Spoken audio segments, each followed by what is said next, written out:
ప్రేమిస్తున్న చిత్రంలో నేను రాసిన ప్రణయ గీత ఆవిష్కరణకు విచ్చేసినటువంటి పాత్రికేయ మిత్రులకు, ఎలక్ట్రానిక్ మీడియా సహోదరులకు నా నమస్కారం.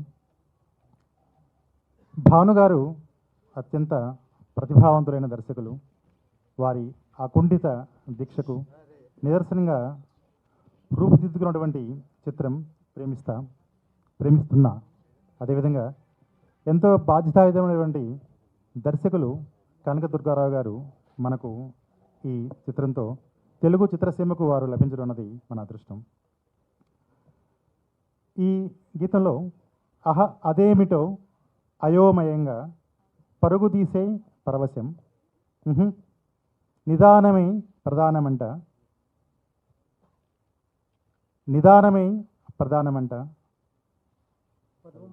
పర్వమంతా నీవశం అనేటువంటి ఈ గీతంలో నిదానమే ప్రధానమంట అన్నటువంటి పదప్రయోగం చేశాను. ఎందుకంటే ఈరోజు రెండు మనసుల మధ్య అనుబంధం ఏర్పడడం అన్నది ఎప్పుడు కూడా నిదానంగానే జరగాలి.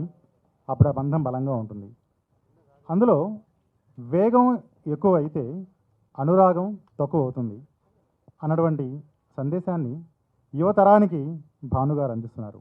ఈ పాటను నేను రాశాను అనే కన్నా నాతో భానుగారు రాయించారు అంటే పూర్తి సమంజసం నేను భావిస్తున్నాను. నిన్నే ప్రేమిస్తాలో ఆనాడు సౌందర్య నాగార్జున గారు నడిచినటువంటి గీతం, ఒక దేవత వెలసింది నా కోసమే, ఈ ముంగిడ నిలిచింది మధుమాసమే. నేను రాసిన పాట మరోసారి నాకు గుర్తుకు వచ్చింది. ఈ అనుబంధంలో, ఈ ఆత్మీయతలో, ఆ నటుల ఆ అభినయ పారవస్యాన్ని చూస్తే ఆ పాట మళ్ళీ గుర్తుకొచ్చింది. సంగీతం సాలూరి సిద్ధార్థ అద్భుతంగా చేశారు. తెలుగు చలనచిత్ర సీమను తమ అమృత సంగీతంతో ఓడలాడించినటువంటి సాలూరు రాజేశ్వరరావు గారు, హనుమంతరావు గారు, వాసురావు గారు, కోటి గారు, ఆ వంశానికి చెందినటువంటి సిద్ధార్థ్ ఇవాళ అద్భుతంగా రాణిస్తూ ఇంటి పేరు నిలబెట్టుకున్నటువంటి అదృష్టం, అవకాశం, అర్హత ఉందని నిరూపించుకున్నారు.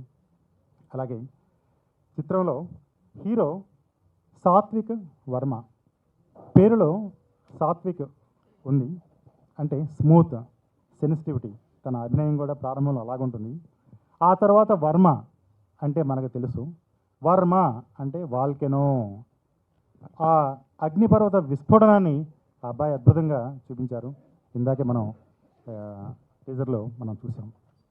అలాగే అమ్మాయి ప్రీతి నేహ, చాలా ముచ్చటగా ఉంది పేరు, తన అభినయం కూడా.